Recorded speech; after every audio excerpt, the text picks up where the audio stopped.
So that's the standard look. Yes, it's okay. Sexier.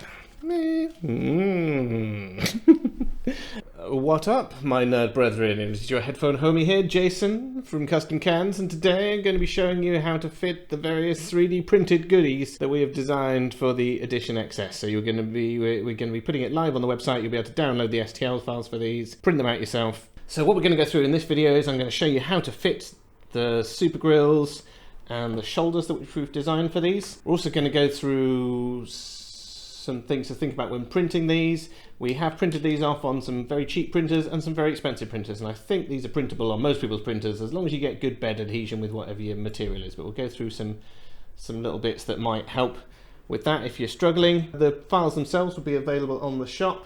We have put in a huge amount of R&D designing these. These took like 6 months, I think, to design and test. Many thousands of pounds, many prototypes, so I'm going to have to actually charge real money for them. We are going to be charging £10 for the STLs, which I know for me seems a little bit much. I don't know, I think that's very reasonable considering the performance that you'll get, but all of our previous STLs have been about £2. It's just a lot more went into these. So to try and give you a little bit more value for money, I've designed a couple of other bits and bobs which you can print off, which will also go with the Edition XS. So you're kind of getting better value for money, but hopefully if we charge £10, we can recoup the cost that it costs to develop the super grills, which are very, very expensive. So without further ado, let's get a pair of Edition XS out. Yeah, so I thought if I do it with a nice new pair, it'd probably be more realistic, because my pair has been dismantled like 50 times and everything's a little bit loose and malformed. The Hifiman, certainly when we get them from Hifiman Direct, they come in really well packaged. They've got a box and then polystyrene, then bubble wrap, and then another box, and then more polystyrene. I don't know. They must think the post service is like really vicious. Right, so I've just given myself a wicked cardboard cut. Nice. It really hurts. Cool. Right, so you have your new Edition XS. You will need a small Phillips screwdriver, thus shaped. And you might need a bigger Phillips screwdriver as well. I will have a look, I can't remember. It's been a while, okay, so first of all we're going to unpop the pads. Yeah, you just want to get your fingers underneath them and they should pop out. Yeah, they've got little clips. They'll pop out. Right. Phillips screwdriver, there are many screws on the driver underneath. Undo those.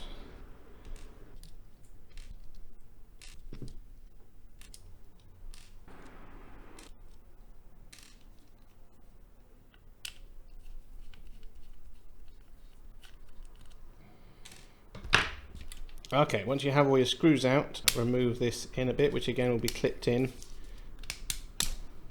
And this is in two parts. You've got a flat plastic bit and the clippy bit on the outside.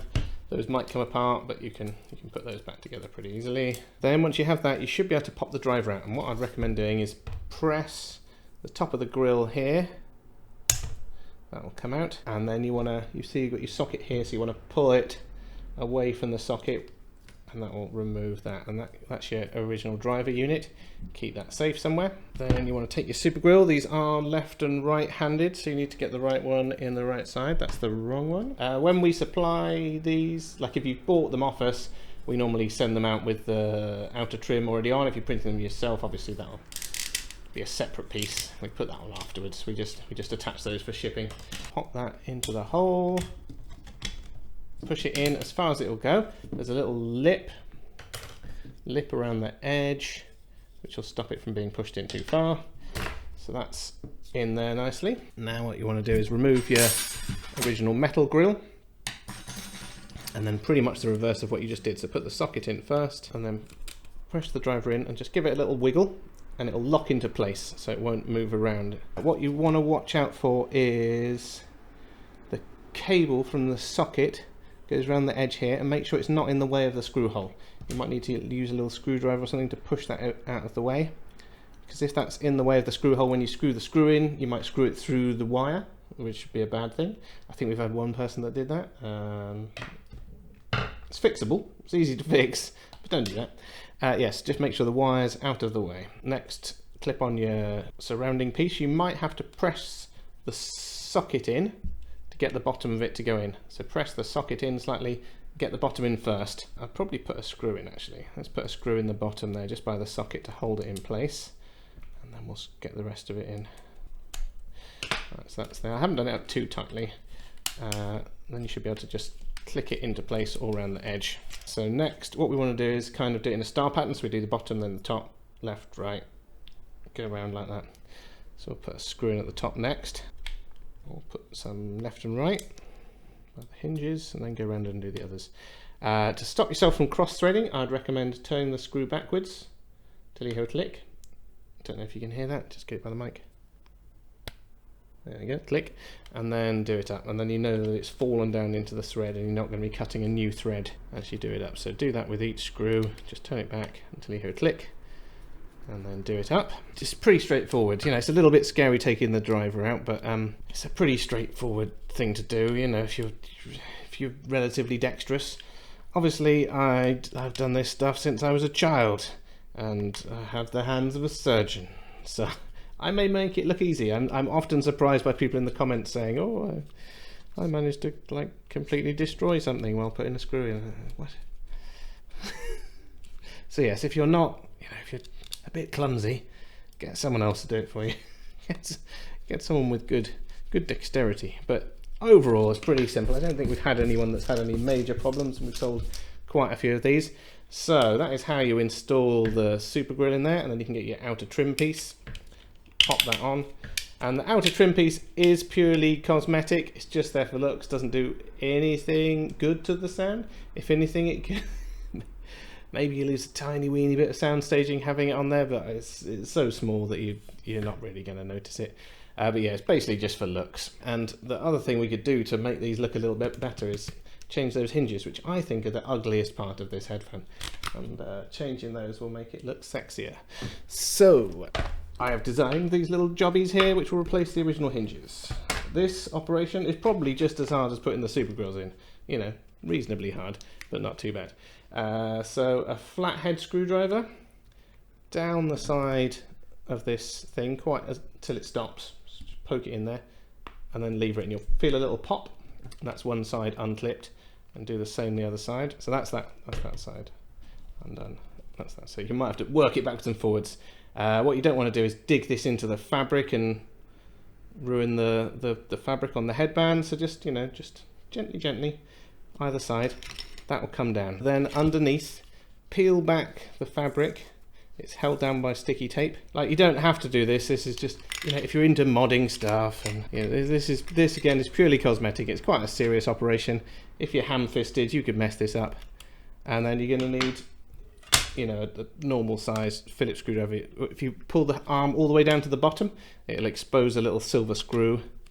You get that in there, undo the screw, and then the arm should come off. So that screws out of there, and then the whole arm comes off. Then what you want to do is put your new shoulder on the arm, put the arm back in. So push it in until you can see the screw hole again. Put the screw back on.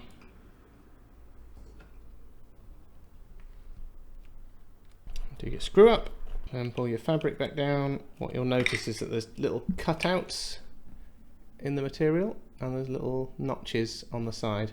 Just get that over the notch, which kind of holds it in place, and then stick the fabric back down to the sticky tape. Stretch it down, get rid of all the wrinkles. Then you should be able to push this up. Make sure your fabric's all tucked in. Push that up, and then it should click into place. A bit of force, click. There you go. So clicks both sides. Tuck in any little wrinkles that you've got around there. And there you have a slightly nicer looking Hifiman Edition XS. I don't know, it just looks tough looking. We printed ours in a matte black, kind of matte charcoal color, which I think looks pretty good, but obviously you can print it whatever color you want. So that's the original look. This is the redesigned look. So that will sound a bit better. If you haven't seen the other videos we've done it, the Super Grills essentially retune the Edition XS so it sounds closer to the Aria Organic. It's kind of a more engaging sound. You've got slightly better sound staging. It's just better. You've got more information up in the treble, more punchy bass. It's good. It's a nice little mod. But yeah, just look at that. That looks pretty good. So I'm just going to go through some information about printing it. I've redesigned it ever so slightly to make it easier to print on most printers. We've printed on some very cheap ones like an Ender 3 style clone, and that works. You just got to make sure you've got really good bed adhesion, otherwise it'll try and lift and warp ever so slightly. So some little things that I've changed since the original design is I've put in these little triangles on the side, and these just help with bed adhesion. And again, these circles here, they're all just to help get this stuck to the bed. Now then, these pillars here with the circles on top, that's purely support material. So I've designed it to have sort of built-in support materials that supports the fins down below as it's printing. So you'd print it this way, you know, the fins down like that, and it'll print upwards, and it'll print with no support, so you can turn the supports off. These are supports that I've designed into it. If you should break one of these, so when you take it off the bed, or if one of these snaps off during the print because something's slightly misaligned, that's not a major issue. You can cut all these out as long as you leave the fins underneath. As I said, this is just support material that I've designed that won't affect the sound, but ideally obviously leave them in place and it'll print nicely. If you really just do whatever you can to get good bed adhesion. So lots of glue stick or whatever it is that you use to get stuff stuck to the bed. And if you're having real problems, what I'd probably do is print this with a brim, and then you can just trim that off afterwards and it'll go in. We had on some print surfaces it lifting in places, which caused it to kind of warp, and you don't want that. You want a nice flat surface for the best results. Yes, a brim might be a thing if you're having difficulty getting it, if it's lifting halfway through the print. We are printing it with PLA with 25% infill, which kind of keeps it light but strong enough to do what it needs to do. You could print it 100% infill if you wanted something a little bit sturdier, you know, if you want it to feel a little bit heavier. But yeah, so 20-25% infill's fine. Now then, as I said, fitting this, very straightforward. I think fitting the hinges is actually harder and there's more chance of damaging stuff. So again, if you're not that great at modifying things, leave those. You know, if you break something, it's your own fault. It's for advanced modders only. And then, what's this monstrosity, I hear you ask? Now again, when you download the STL, you get the files for this. This comes in 3 pieces.